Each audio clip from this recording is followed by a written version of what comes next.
Because we just rehearsed an entire proof, I'm not going to do all the working here. You've got the beats of the proof here that you need to move through, but I just want to make a couple of quick minor notes before we leave. Okay, so let's go through. First, we factorize. We do all this completing the square, and this is where you ought to land.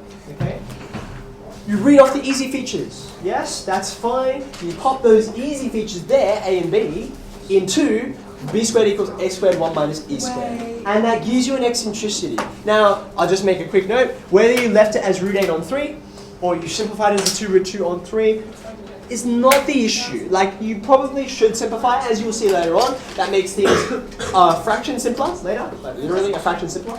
But that's not what we're focusing on here. We're not mainly worried about surds. Now, please note this. Look up at this. Put your pen down for a second. You can catch up with this. He's not going anywhere. Okay. Please note this because I didn't write it last time, but I want to make a big deal about it. Okay. I think as soon as you said determine the eccentricity and you get that number, right? I think you should specifically identify since the major axis is, and then tell yourself what the major axis is. You can see it up here, right? Here it is, there's the major one, and because of where I've written it, you can see it attaches to the y, right? And then you've got the minor axis over here.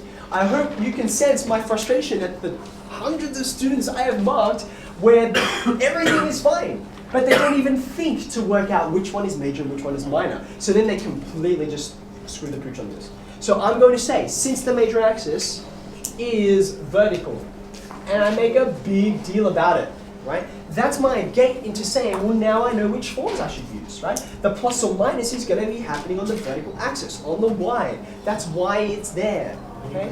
And then, of course, you account for your shift. So I think the numbers we ended up getting were, in the end, 1, what was it? 2 plus or minus 6 root 2, I think. And then what do we get here? Y equals 2, again, plus or minus. I have it. It's something, it's awkward, isn't it? 27, that's right. Yeah, 27 root 2. And of course, just like we said before, you can rationalize this if you want.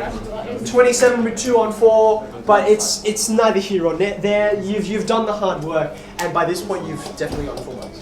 Okay?